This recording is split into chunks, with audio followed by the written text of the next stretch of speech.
santaat yàlla bu baax ci lan ni ñu fekkee population bi fekk nañu population bu julliti fekk nañ population bu gëm yàlla waaye fekk nañ population tamit bu nangu ndogal parce que nag lu mel nii dal sa kaw nga nangu ko loolu ku nangu dogal moom mooy mel noonu kon loolu it dañ ci sant yàlla fii ñuy jeexale mooy bi ñu wër dëkk yeeg dëkkaan yi am na fu ñu ñëw ñu wax ñu seeni bëgg-bëgg ak seeni jafe-jafe bokk na ci bëgg nañu courant fii bëgg nañu yoon fële bëgg nañu réseau feneen foofu tamit liñ leen wax incha allahu taala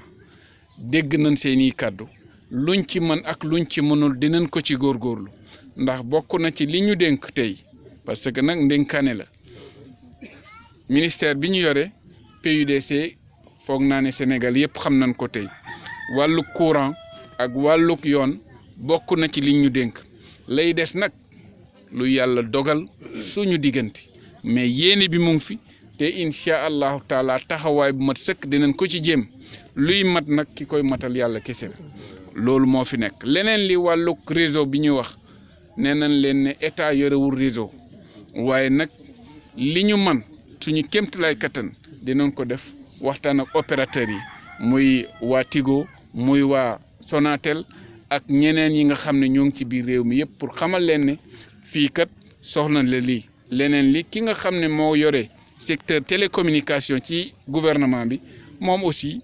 dinañ ko yéggee xool lum ci mën a dox ak lum ci mënul incha allahu taala. xam nga lii yàlla def muy accident bi am man am naa njort ne benn chauffeur du xëy taal otoom naan ne tey yàlla na accidenté amul yàllaay dogal loolu am waaye du ñàkk du tere nag du tere occasion yu mel nii ñu ciy ñaaxante kenn ku ne ñaax sa morom mooy lan mooy ko kuy yeb luy tolloog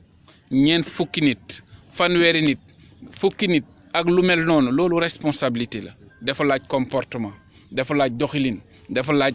attitude te mu bañ a nekk rek attitude de circonstance mais mu nekk une attitude permanente lu tax parce que ay doomu aadama nga yëpp te nag loolu noonu dañu ne jaamu bi yàlla da cee nekk waaye moomu ko loo xam ne moomu ko nag soo koy téye nga def ci matuwaay yi nga xam ne da koo laaj yëpp matuwaay nag bokk na ci respecter les mesures yi nga xam ne état bi da koo jël fan yi. Ce qu'il faudrait juste noter c'est surtout la sérénité, saluer la sérénité des familles endeuillées. C'est des familles très croyantes, c'est des familles très rassurées, mais aussi c'est des familles à tout point de vue bénies par les prières, comme on a l'habitude de dire, de la contrée. Parce que c'est une zone de religieux, c'est une zone où on a noté quand même beaucoup d'érudits. Ne serait-ce que pour cela, on ne peut que saluer l'attitude de ces populations-là, saluer l'attitude de ces familles-là et prier qu'Allah subhanahu wa ta'ala puisse accompagner ces décès, que Allah puisse amener l'ensemble de ces décès au paradis Firdaus. Le reste, en profiter ici pour alerter qui? Pour alerter l'ensemble des acteurs du transport par rapport surtout à la prudence sur le plan du transport. Parce que nous tous, nous savons que l'État du Sénégal a pris récemment des mesures allant dans le sens d'atténuer les accidents. Nous savons que les accidents, peut-être à un certain moment, pourraient continuer à se produire. Mais l'objectif de l'État, c'est d'atténuer cela. Dans certains villages, on a eu à recevoir certaines doléances. Des doléances surtout afférentes à l'électrification, afférentes parfois au désenclavement de certaines zones et parfois même afférentes à des zones blanches qui existent presque dans la quasi-totalité de nos régions, surtout les régions frontalières. En ce qui concerne les premières doléances, surtout l'électrification rurale et le désenclavement de certains villages, nous avons pris bonne note, en ce sens que nous sommes aujourd'hui en charge du ministère du Développement communautaire qui, à son sein, pilote le PUDC, pilote le Promoville, le Pumon, qui sont quand même des programmes qui interviennent directement dans ces secteurs.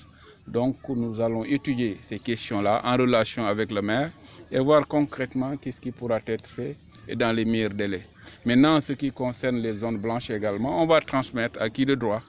par l'entremise du ministre en charge des télécommunications, mais aussi en fonction des relations que nous avons avec les différents opérateurs. Ce qui est sûr, que les populations sachent que